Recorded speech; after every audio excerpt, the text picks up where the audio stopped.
Hello and welcome. कैसे हैं आप सभी? सो माय डियर एस्पिरेंट्स, आज के जो पर्टिकुलर सेशन है बेस होने वाला है वोकेब समाधान, ग्रामर ज्ञान एंड प्रीवियस ईयर क्वेश्चंस। ये डे 2 की क्लास है सर, मतलब डे 1 की क्लास पहले हो चुकी है।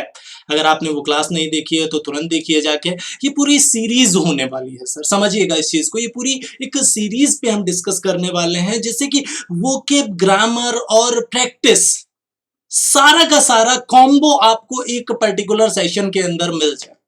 समझ आ रही है बात? बिल्कुल ठीक। 10 बजे जुड़ जाएंगे इस पर्टिकुलर सेशन से। कोई भी प्रॉब्लम रहेगी कमेंट बॉक्स में मैं अवेलेबल हूं आपके लिए, ठीक है। आस्क करते रहेंगे, पूछते रहेंगे, बताते रहेंगे चीजों को, ठीक है ना। चलिए शुरू करते हैं आज के वोकेब सेक्शन के साथ। बिल्कुल very good morning to all of you. शुरू करते हैं आज के वोकेब सेक्शन के साथ। बिल्कुल सबसे पहले हम वोकेब्स पे बात करेंगे जो कि बेस होंगी इमेजेस पे। सबसे पहले हम वोकेब सेक्शन पे बात करेंगे, उसके बाद चलेंगे अदर पॉइंट्स की ओर, ठीक है। सो सबसे पहले जो इमेज बेस वोकेब्स है उसमें पहला वर्ड है नेकर्ड। देखिए कनेकर्ड मत पढ़ना है इसको, इट्स नेकर्ड, पहला पॉइंट। और नेकर्ड मीन्स होता है बहुत ही थका हुआ। कोई बंदा बहुत ही थका हुआ है, बहुत ही ज्यादा टायर्ड है, उसको हम नेकर्ड से रिलेट कर सकते हैं, ठीक है ना।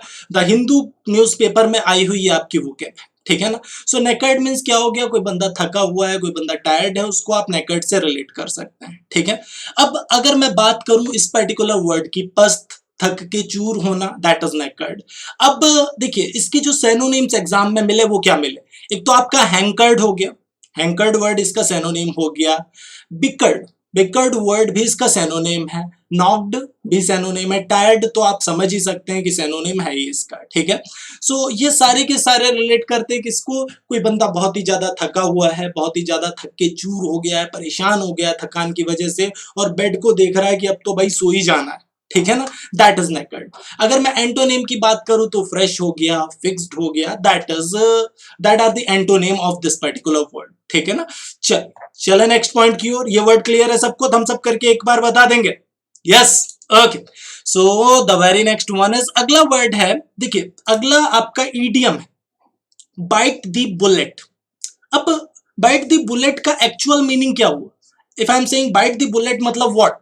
बुलेट को बाइट करना, बुलेट को मतलब गोली को चबाना, बाइट द बुलेट। अब बुलेट को चबाने का तो कोई सेंस नहीं है यहाँ पे। बंदूक की गोली जो है आपकी, बुलेट है, उसको चबाने का कोई मतलब नहीं है। लेकिन अगर आप ऐसा कुछ कर रहे हैं मतलब कोई डिफिकल्ट काम करने जा रहे हैं, अपने आप को मेंटली तैयार करना किस चीज के लिए? किसी बड़े काम को करने के लिए। You must bite the bullet to lose weight, मतलब अगर आपको वेट को लूज करना है ना भाई, तो आपको मेहनत करनी पड़ेगी। That is bite the bullet, ठीक है ना। सो इसका मतलब क्या होता है? To decide to do something difficult और अनप्लेजेंट। भाई अनप्लेजेंट क्या होता है? जिसमें मजा नहीं आता है। जैसे to qualify the exam you must bite the bullet. एक चीज समझेंगे सर, जिन चीजों में अंदर से अच्छा लग रहा होता है, फील हो रहा होता है कि भाई मजा आ रहा है, जैसे कुछ चीजें ऐसी होती हैं जो हमें फंसा के रखती हैं, हमें सक्सेस से रोकती हैं, ठीक है। हमें उन पॉइंट से बचना है और उन चीजों में अपने आप को इन्वॉल्व करना है जो हमारे फ्यूचर के लिए प्रोडक्टिव है, ठीक है ना। So we must bite the bullet to make our future. हमें अपने फ्यूचर को बनाने के लिए क्या करना पड़ेगा? भाई मेहनत अभी तो करनी पड़ेगी, लेकिन अभी की मेहनत लाइफ टाइम काम आने वाली है, वही हमारी पहचान होगी। याद रखिए, लाइफ टाइम आपको उसी पहचान के बारे में लोगों को बताना है जो आप अभी 1-2 साल में मेहनत कर रहे हैं, ओके। चल, सो बाइट द बुलेट का मतलब क्या है? Decide to do something difficult, ठीक है। ये आपका ईडियम है। क्लियर हो गई बात? ओके, चलते हैं नेक्स्ट पॉइंट की ओर। और नेक्स्ट वन है स्लाई। बहुत ही प्यारा वर्ड है स्लाई। स्लाई अपने आप में बात करता है शातिर, मतलब कोई बंदा शातिर दिमाग का है, बहुत ज्यादा बोलते हैं ना शातिर चोर, ठीक है ना। कानों कान भनक नहीं लगी किसी को और चोरी करके ले गया, दैट इज शातिर, ठीक है। अब शातिर को अगर आप रिलेट करें, I am company's top sales women who is as sly as a fox. ये बंदी क्या बोल रही है कि मैं कंपनी की टॉप सेल्स वुमेन और मैं उतनी ही चालाक हूं जितनी की फॉक्स होती है, ठीक है ना। सो अब यहां तो पॉजिटिव वे में हमने बोला, नेगेटिव वे में इसको रिलेट कर सकते हैं, जैसे क्लेवर हो गया, कनिंग हो गया, दैट इज ऑल्सो। अब अगर मैं एंटोनिम की बात करूं, डल हो गया, फूल हो गया, जो बंदा क्लेवर नहीं है उसको आप रिलेट कर सकते हैं इसके एंटोनिम से। ठीक है, क्लियर हुआ ये वर्ड? ओके, चलिए ये थे कुछ वोकेब से रिलेटेड क्वेश्चन। देखिए करना हमें सब कुछ है, पैकेट्स के बेस में करना है, ठीक है, छोटा छोटा सब कुछ जानना है और इससे रिलेटेड एक एक स्टेटमेंट आपको खुद बनाना है, खुद का एग्जाम्पल देना है और कोशिश करिए कमेंट बॉक्स में दीजिए। अगर आप कमेंट बॉक्स में देते हैं, साथ ही साथ टेलीग्राम चैनल पे आ जाइए इंग्लिश बाय नितिन मैंद्रास, वहां पे अपने आंसर्स दीजिए, हर चीज से रिलेटेड डिस्कशन कीजिए। ठीक है, वो एक डिस्कशन फोरम है, वो कोई टेलीग्राम ग्रुप या चैनल नहीं है, वो डिस्कशन फोरम है। आपको दिन भर वहां पे डिस्कशन मिलता रहेगा, किसी ना किसी का, किसी ना किसी चीज का। ठीक है, आप भी अपनी प्रॉब्लम्स को डिस्कस कर पाएंगे वहां पे। ठीक है, नेक्स्ट वन, ग्रामर रूल्स। देखिए लास्ट टाइम हमने नाउन से रिलेटेड कुछ ग्रामर रूल्स पे डिस्कशन किया था, तो अब बारी आती है प्रोनाउन की। ठीक है, शुरू करते हैं, देखते हैं प्रोनाउन से रिलेटेड क्या पॉइंट्स हैं। देखिए थोड़ा सा फोकस रखेंगे अपना, जो भी पॉइंट्स बता रहा हूं उनको ध्यान से समझेंगे। आपको पता है फिर भी, और अगर नहीं पता है फिर भी, दोनों ही पॉइंट पे आपको फोकस रखना है चीजों पे, जो मैं बता रहा हूं उन चीजों पे अच्छे से फोकस रखना है। ठीक है, पहला point, none is used as both singular and plural. देखिए जो नन है इंडेफिनिट प्रोनाउन है, सिंपल सी चीज है, और इसको हम सिंगुलर की तरह भी ट्रीट करते हैं और प्लूरल की तरह भी ट्रीट करते हैं। डिपेंड करता है सेंटेंस स्ट्रक्चर पे, सेंटेंस का स्ट्रक्चर कैसा है इस चीज पे डिपेंड करता है। जैसे each was having a pen but none was having a copy. Each was having a pen but none was having a copy, मतलब प्रत्येक के पास पेन था लेकिन किसी के पास कॉपी नहीं था। तो अब मैंने नन का यूज किसके रेफरेंस में किया? ईच के रेफरेंस में किया। ईच क्या है, सिंगुलर है प्लूरल है? सिंगुलर है भाई, ईच क्या है, सिंगुलर।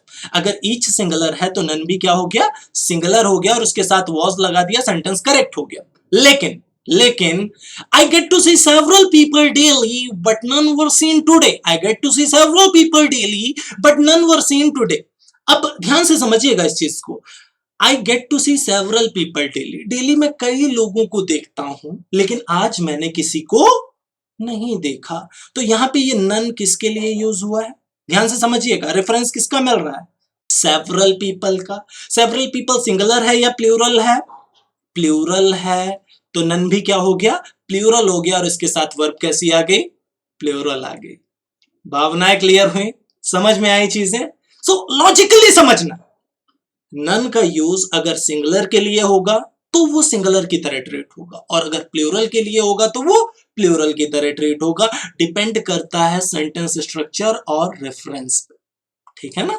सो नन के साथ आप इसका भी यूज करते हैं, आर का भी यूज करते हैं, वॉज का भी यूज करते हैं, वर का भी यूज करते हैं, हैज का भी यूज करते हैं, हैव का भी यूज करते हैं। आपको बस ये देखना है सेंटेंस स्ट्रक्चर के अकॉर्डिंग नन में रेफरेंस किसका मिल रहा है। हाँ एक चीज और, एक और क्वेश्चन बन रहा होगा, हाँ ठीक है सर, अगर नन सेकेंड पार्ट में आ रहा है, सेंटेंस के बाद वाले पार्ट में आ रहा है, तो हम रेफरेंस बना लेंगे। यहाँ पे सेवरल पीपल था तो उस बेस पे नन वर हो गया, नन प्लूरल हो गया। यहाँ पे ईच था तो नन क्या हो गया, सिंगुलर हो गया। लेकिन सर ये बताइए कि अगर नन सब्जेक्ट होगा तब क्या करेंगे? अगर मैंने बोला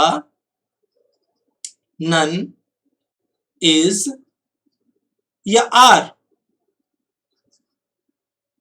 प्रेजेंट, बताइए, लगाओ दिमाग। नन इज प्रेजेंट होगा, नर आर प्रेजेंट होगा? सिंपल सा दिमाग लगाओ फटाफट। नन के साथ इज आएगा, आर आएगा, फटाफट बताएंगे। Very good. देखो बेसिकली नन अगर सब्जेक्ट है तो ये सिंगुलर है, अगर नन सब्जेक्ट है तो ये सिंगुलर है, और अगर ये सिंगुलर है तो आर का यूज नहीं होगा, वर का यूज नहीं होगा, हैव का यूज नहीं होगा। वर्ब कैसी आएगी, सिंगुलर आएगी। मतलब नन को अगर आप सब्जेक्ट की तरह ट्रीट करेंगे तो इसके साथ जो वर्ब आएगी वो कैसी आने वाली है, वेरी गुड, सिंगुलर वर्ब आएगी। क्लियर हुआ ये पॉइंट? क्लियर हुआ तो एक बार बता देंगे थम्स अप करके। वेरी गुड, इंटेलिजेंट तो हैं आप लोग। चलिए चलते हैं नेक्स्ट क्वेश्चन की ओर, बिल्कुल बचपन से।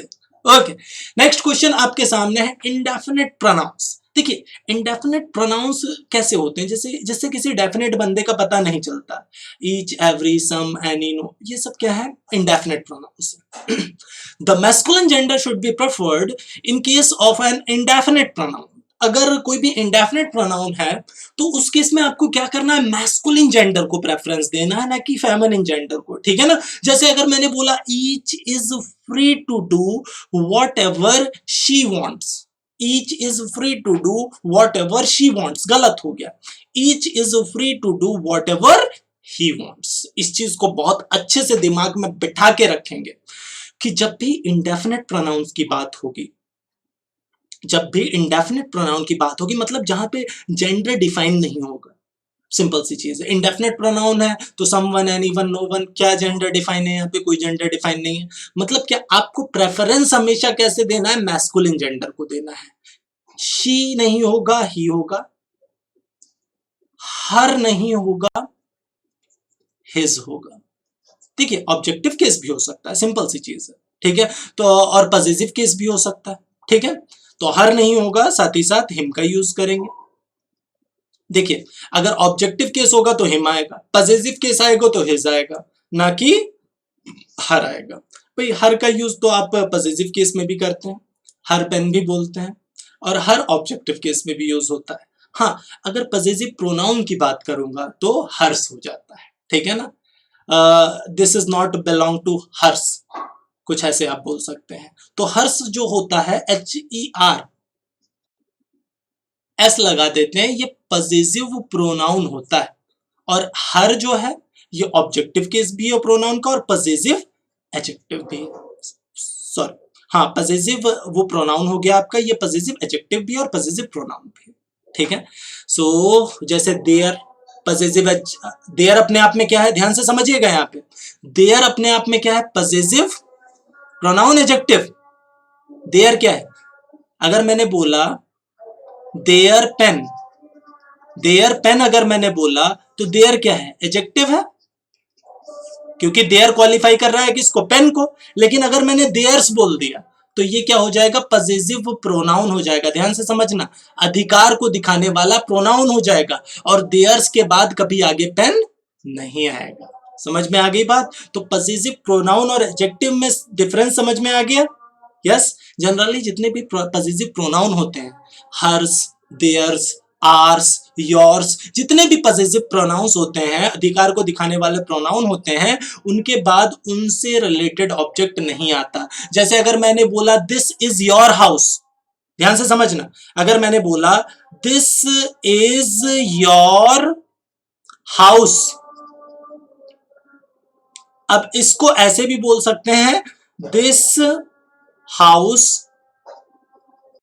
Is yours, this house is yours, कुछ ऐसा भी बोल सकते हैं। समझ में आ गई बात। तो अगर योर्स बोला तो इसके बाद इससे रिलेटेड ऑब्जेक्ट नहीं आएगा, ये अपने आप में कंप्लीट मीनिंग रख रहा है, ठीक है, उसी घर की बात कर रहे हैं, ठीक है। रिलेट हो गया, समझ में आ गई ये चीज, क्लियर हो गया तो एक बार थम्स अप करके बता देंगे। वेरी गुड, ग्रामर का मास्टर बनना है भाई आप लोगों को। चलिए चलते हैं नेक्स्ट पॉइंट की ओर। And the very next one is, first wrong है, सेकंड करेक्ट है, ठीक है। Next question, case of pronoun with as and then. देखिए देन के बाद में प्रोनाउन का नॉमिनेटिव केस भी यूज होता है और ऑब्जेक्टिव केस भी यूज होता है, डिपेंड करता है कॉन्टेक्स्ट पे। अगर इसमें जरा सी भी प्रॉब्लम है तो थोड़ा सा समझेंगे इस चीज को। Use both nominative and objective case with than according to need. Than के साथ आप नॉमिनेटिव केस भी यूज करते हैं, ऑब्जेक्टिव केस भी यूज करते हैं नीड के अकॉर्डिंग। जैसे अब ध्यान से समझना, ही वर्क्स मोर देन आई, यहां पे मी लगा दूं तो सही होगा गलत होगा, गलत हो जाएगा, बिल्कुल गलत हो जाएगा। क्यों गलत होगा, देखो ध्यान से समझो, मी अच्छा लग रहा है, ही वर्क्स मोर देन मी अच्छा लग रहा है, आई नो इट वेल अच्छा लग रहा है, गलत हो जाएगा। ही वर्क्स मोर देन आई, अच्छा मैंने बोला, देखिए दो बंदों को इमेजिन करिए, मैंने बोला कि वो मुझसे ज्यादा काम करता है, वो मुझसे ज्यादा काम करता है, तो वो बंदा काम करता है नहीं करता है, वो बंदा क्या है, सब्जेक्ट है। और मैं काम करता हूं या नहीं करता, जब मैं काम करता हूं उसी बेस पे तो मैं बोल रहा हूं ना कि वो मुझसे ज्यादा काम करता है, तो मैं भी काम करता हूं और वो भी काम करता है, सिंपल सी चीज है। हम सब्जेक्ट टू सब्जेक्ट कंपैरिजन कर रहे हैं, हम सब्जेक्ट टू सब्जेक्ट कंपैरिजन कर रहे हैं, मतलब ऑब्जेक्टिव केस नहीं आ सकता। लेकिन अगर कंपैरिजन ऑब्जेक्ट से हो जाए तो my father loves my brother more than me and my father loves my brother more than I, दोनों सही हैं, दोनों के दोनों पूरी तरह से करेक्ट है, सही है। कैसे? हाउ? समझो, सेंटेंस का मीनिंग डिफरेंट हो जाएगा, ध्यान से समझिएगा इस चीज को। सेंटेंस का मीनिंग कॉन्टेक्स्ट डिफरेंट हो जाएगा, लेकिन सेंटेंस दोनों सही है। अगर मैंने बोला my father loves my brother more than मी, अब मी अगर मैंने लगाया तो यहां पे फादर क्या है? सब्जेक्ट है, ध्यान से समझना। फादर क्या है? सब्जेक्ट, फादर सब्जेक्ट है, और यहां पे जो ब्रदर है, जो ब्रदर है वो क्या है? ऑब्जेक्ट।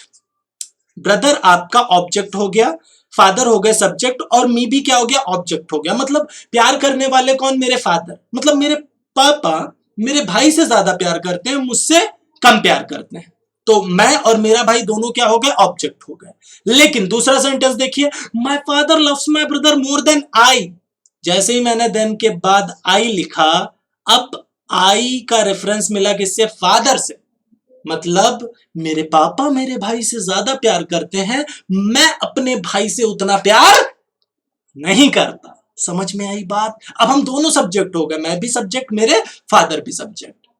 अब सर अगर आप दोनों ये सही बता रहे हैं तो एग्जाम में क्या पकड़ेंगे? हम ही पकड़ेंगे, आई पकड़ेंगे? ये भी कंफ्यूजन है।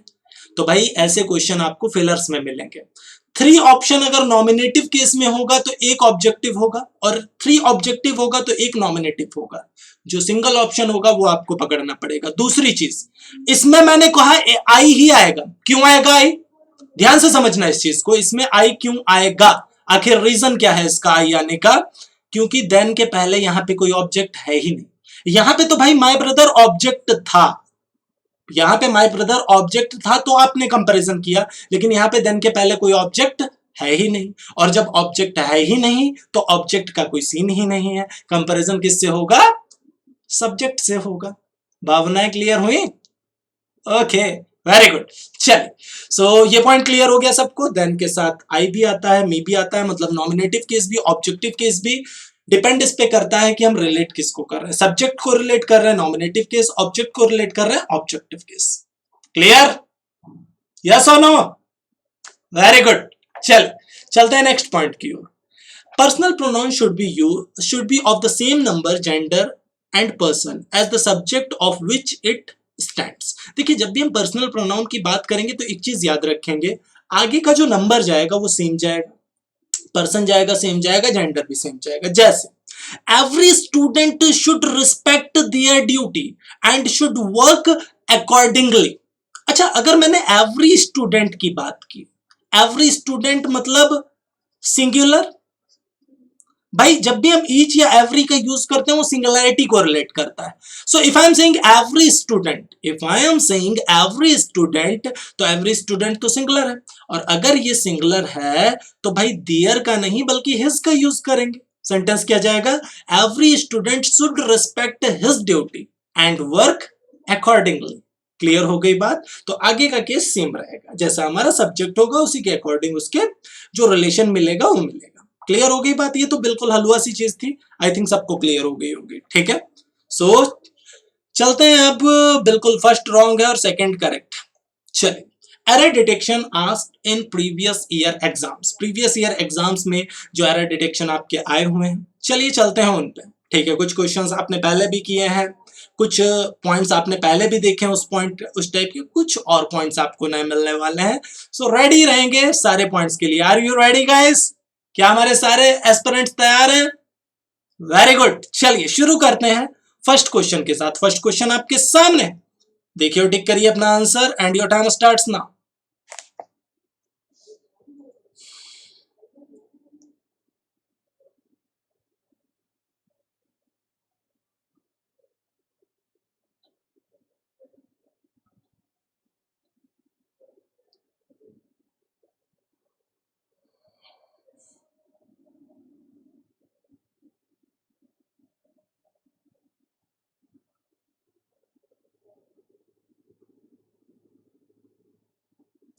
The decline of his moral was caused by a lot of factors and that were once fascinating him.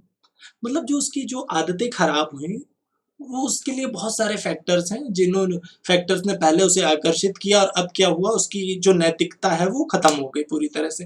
तो डिक्लाइन ऑफ नहीं होता भाई, डिक्लाइन ऑफ नहीं होता, बल्कि decline in. His moral was caused by a lot of factors that were once fascinating to him। ठीक है, तो आपका जो आंसर जाने वाला है सर, आंसर क्या जाने वाला है, ऑफ की जगह पे आपको इन का यूज करना पड़ेगा। तो डेक्लाइन ऑफ की जगह डेक्लाइन इन का यूज होगा, मतलब आंसर क्या जाएगा। क्या बात है, सभी का आंसर पूरी तरह से करेक्ट जा रहा है, very good. Maximum aspirants answer correct tick कर रहे हैं, बिल्कुल A part is the correct answer, A part is the correct answer. चलते हैं नेक्स्ट क्वेश्चन की ओर। बिल्कुल नेक्स्ट क्वेश्चन आपके सामने, देखिए और टिक करिए अपना answer and your time starts now.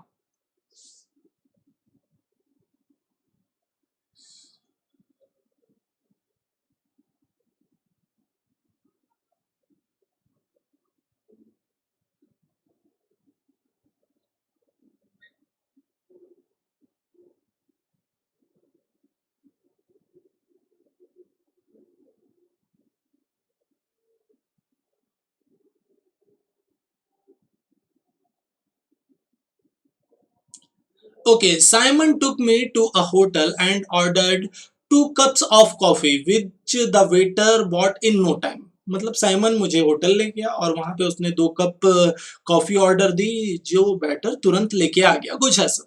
अच्छा, ऑर्डर्ड, अगर मैं ऑर्डर्ड की बात करूं तो ये है एक ट्रांजिटिव वर्ब। ट्रांजिटिव वर्ब मतलब सकर्मक क्रिया, और जितनी भी ट्रांजिटिव वर्ब्स होती हैं वो अपने साथ डायरेक्ट ऑब्जेक्ट लेती हैं। मतलब ऑर्डर्ड के बाद जनरली कोई प्रपोजिशन यूज नहीं होता, मतलब ऑर्डर फॉर गलत हो गया, बल्कि हम ऑर्डर्ड का यूज करेंगे। और ऑर्डर का यूज कहां पे हुआ है, ऑर्डर फॉर, मतलब बी पार्ट में हुआ है। ऑर्डर फॉर नहीं बल्कि ऑर्डर होगा, या ऑर्डर्ड जो भी पास्ट की फॉर्म दी हुई है यहाँ पे वो होगी। तो B part is the correct answer. क्या बात है, बिल्कुल B part is absolutely correct. अगर आप बी टिक कर रहे हैं तो आप पूरी तरह से सही आंसर टिक कर रहे हैं। ठीक है, ऑप्शन पे ध्यान देना थोड़ा सा। हाँ, ओके, चलते हैं नेक्स्ट क्वेश्चन की ओर। बिल्कुल नेक्स्ट क्वेश्चन आपके सामने है and your time starts now. Okay okay, फटाफट टिक करेंगे आंसर।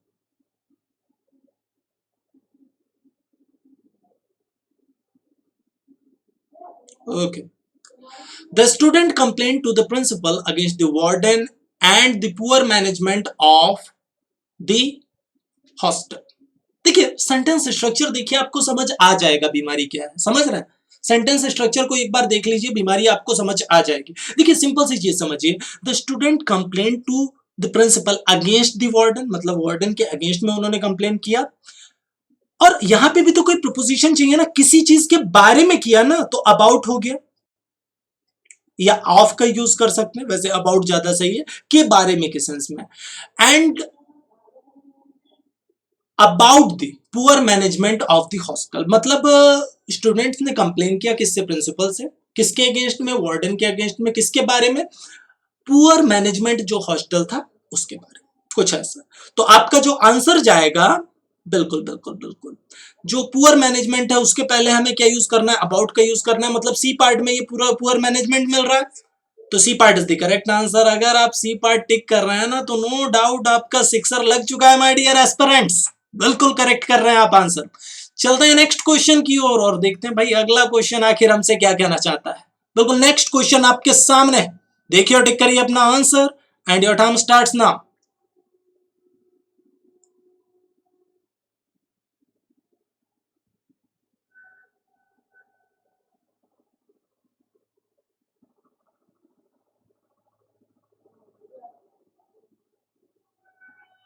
ओके, फटाफट पिक करेंगे आंसर। शी बिकेम एबल, देखिए सेंटेंस को देखिए, she became able to free herself with her debts by working day and night. अच्छा, इस पर्टिकुलर स्टेटमेंट में देखिए, फ्री विद, फ्री किसी चीज से होते हैं, जब हम फ्री की बात करते हैं, फ्री होने की, तो फ्री हम किसी चीज से होते हैं, तो मतलब क्या, यहाँ पे जो विद का यूज है ये सुपरफ्लुअस हो जाएगा, विद का यूज अपने आप में सुपरफ्लुअस हो जाएगा। विद की जगह पे हमें क्या यूज करना पड़ेगा, फ्रॉम का यूज करना पड़ेगा, free from something, free from something, she become able to free herself from her debts by working day and night, कुछ ऐसा स्टेटमेंट जाएगा। बिल्कुल, तो आपका आंसर क्या जाने वाला है माय डियर एस्पिरेंट्स, बिल्कुल आंसर आपका जाएगा जिस पार्ट में विद का यूज हुआ है, और विद का यूज हुआ है सी पार्ट में, विद की जगह पे हम फ्रॉम का यूज करेंगे, तब ये स्टेटमेंट करेक्ट होगा। तो आंसर हमारा क्या जाने वाला है, बिल्कुल C part is the correct answer. अगर आप सी पार्ट टिक कर रहे हैं तो नो डाउट आपका आंसर पूरी तरह से करेक्ट। चलते हैं नेक्स्ट क्वेश्चन की ओर। बिल्कुल, नेक्स्ट क्वेश्चन आपके सामने है and your time starts now.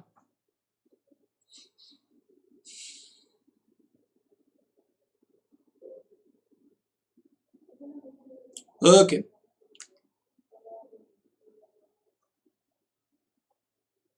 फटाफट पिक करेंगे आंसर।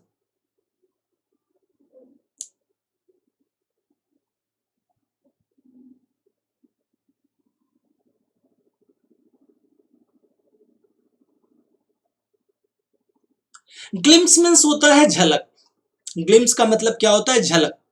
अब glimpses to the religious side of his nature appear in the majority of his plays, मतलब उसकी जो रिलीजियस साइड है, जो धार्मिकता है उसके अंदर, उसके मोस्ट ऑफ द प्लेस में, मेजॉरिटी प्लेस में वो चीज दिखाई देती है, ठीक है, कुछ ऐसा। तो ग्लिम्सेस के साथ डू का यूज इन जनरल नहीं करते, ग्लिम्सेस ऑफ किसी चीज की झलक, कुछ ऐसा। तो ग्लिम्सेस टू नहीं बल्कि ग्लिम्सेस ऑफ प्रपोजिशन का यूज करते हैं, और अगर ग्लिम्सेस ऑफ प्रपोजिशन का यूज करते हैं तो बिल्कुल my dear aspirants A part is the correct answer. क्या बात है, बिल्कुल मैक्सिमम एस्पिरेंट्स सही आंसर टिक कर रहे हैं, ए पार्ट पूरी तरह से करेक्ट होगा, ठीक है। चलते हैं नेक्स्ट क्वेश्चन की ओर, and the very next one is बिल्कुल A part is the correct answer. Next question, your time starts now.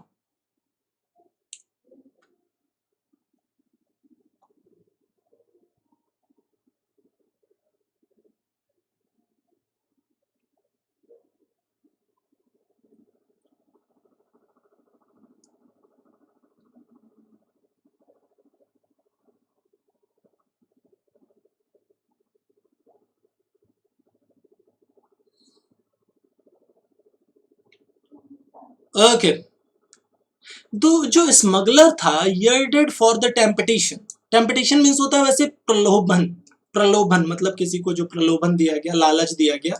अब एक पूरी फ्रेज की तरह देखो, यर्डेड फॉर नहीं बल्कि टू का यूज करते हैं, यर्डेड टू द टेम्पटेशन का मतलब होता है प्रलोभन में फंस गया, प्रलोभन में फंस गया, फंस गया, मतलब वो बंदा जो है प्रलोभन में फंस गया, लालच में फंस गया, and fail into police trap from which escape was impossible, और फंस गया किसमें, पुलिस ट्रैप में फंस गया, जहां से निकलना नामुमकिन है, बहुत ही मतलब असंभव है, ठीक है।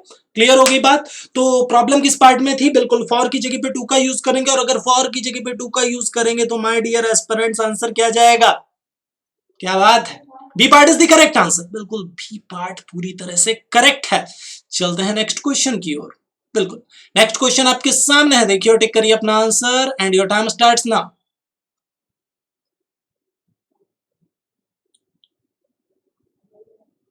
ओके, देखिए डाई फ्रॉम और डाई ऑफ दोनों में डिफरेंस बता चुका हूं, कोई बताएगा मुझे डाई ऑफ और डाई फ्रॉम में डिफरेंस क्या होता है, डाई ऑफ कब यूज करते हैं, डाई फ्रॉम कब यूज करते हैं, वैसे एरर तो आपको मिल गया होगा, मुझे पूरा भरोसा है। जब भी हम डाई फ्रॉम का यूज करते हैं तो एक्सटर्नल फैक्टर की बात करते हैं, वेरी गुड, और जब भी हम डाई ऑफ का यूज करते हैं इंटरनल फैक्टर की बात करते हैं, सिंपल। अब अगर किसी बीमारी से कोई मर गया, किसी एक्सपायर हो गया, किसी डिजीज से कोई एक्सपायर हो गया, हंगर से एक्सपायर हो गया, तो डाई ऑफ का यूज करेंगे, और किसी एक्सीडेंट से अगर कोई एक्सपायर हो गया या कोई एक्सटर्नल फैक्टर है तो डाई फ्रॉम का यूज करेंगे, ठीक है।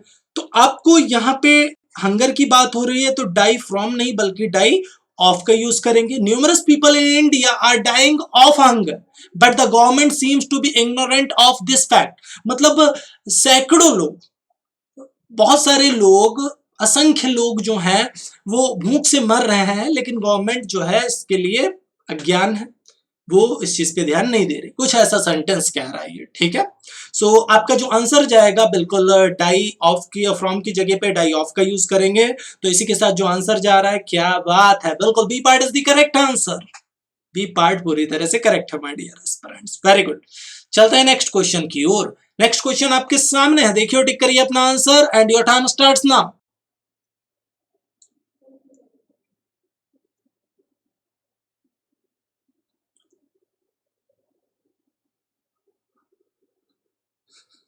फटाफट पिक कर देंगे आंसर। देखो एक सिंपल सी चीज समझना है यहाँ पे, the man who was blind with the right I, blind with the right eye was a notorious, what is the meaning of notorious? कुख्यात, मतलब विख्यात का ही उल्टा हो गया कुख्यात, ठीक है ना। मतलब ब्लाइंड इन, ब्लाइंड विद नहीं बल्कि ब्लाइंड इन का यूज करेंगे, मतलब blind in right eye, blind in left eye, कुछ ऐसा फ्रेज रहता है हमारा। दूसरी चीज, the man who was blind in the right eye was a notorious criminal of this area, ठीक है। तो फ्रेज में ही प्रॉब्लम है, ब्लाइंड विद की जगह पे ब्लाइंड इन का यूज करेंगे तभी स्टेटमेंट करेक्ट होगा। और इसी के साथ जो आंसर फिर से हमारा कौन सा पार्ट जा रहा है, B part is the correct answer. चलते हैं नेक्स्ट क्वेश्चन की ओर, फटाफट टिक करेंगे आंसर, 30 नहीं 20 सेकंड में ही आंसर कर देंगे। ओके देखिए सेंटेंस को देख लीजिए, स्ट्रक्चर को समझ में आ जाएगी कहानी क्या है।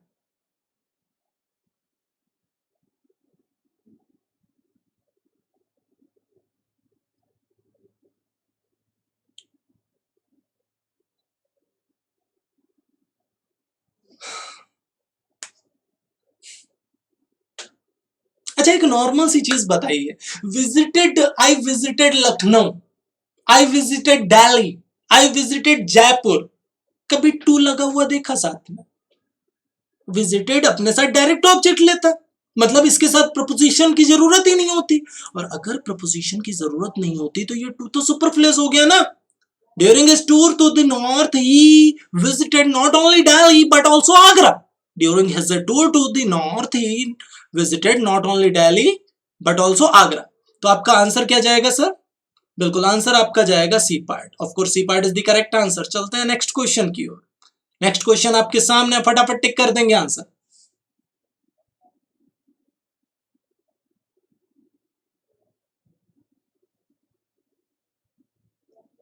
Okay very good. My brother is moving hither and thither uselessly because he has no other job but backbiting others. कर चुके हैं हम लोग प्रीवियस ईयर क्वेश्चंस में ये क्वेश्चन। अब ध्यान से समझिए, मतलब मेरा भाई इधर उधर भटकता रहता है बस यूजलेसली, इसके पास और कोई काम नहीं है दूसरों की बुराई करना। बैक बाइटिंग मतलब बुराई करना किसी की, that is backbiting. No other जब भी अब यूज करते हैं कंपैरिजन की बात हो रही, कंपैरिजन की बात हो रही है, और जब भी हम कंपैरिजन को रिलेट करते हैं तो अदर के साथ बट नहीं बल्कि देन का यूज करते हैं, बट नहीं बल्कि देन का यूज करेंगे। और अगर देन का यूज करेंगे ना तो प्रॉब्लम किस पार्ट में, जिसमें बट का यूज हो रहा है, और बट का यूज किस में हो रहा है, सी पार्ट में हो रहा है। सो आंसर क्या जाएगा हमारा, बिल्कुल C part is the correct answer. C part tick कर रहे हैं तो आपका आंसर पूरी तरह से करेक्ट। फटाफट अपना स्कोर बता देंगे, आउट ऑफ 10 क्वेश्चन आपने कितना स्कोर किया है आज? ओके फटाफट बताते रहेंगे score. Okay so question number 11 homework है आपके लिए, क्वेश्चन नंबर 12 होमवर्क है आपके लिए, क्वेश्चन नंबर 13 भी होमवर्क है। देखिए देखिए 11 स्क्रीनशॉट हो गया, 12 स्क्रीनशॉट ले लीजिए, 13 होमवर्क, 14 भी होमवर्क। आज आपको 4 क्वेश्चंस होमवर्क के लिए दे रहा हूं, ठीक है, बहुत इजी है, फटाफट करेंगे और सभी को आंसर करने हैं, सभी को आंसर करने कमेंट बॉक्स में। साथ ही साथ होमवर्क आंसर्स, कल जो होमवर्क मिला था उसके आंसर्स आपके सामने हैं, अपना थॉट भी देंगे। नेक्स्ट क्लास में आपका स्टूडेंट कॉर्नर रहेगा, डोंट वरी।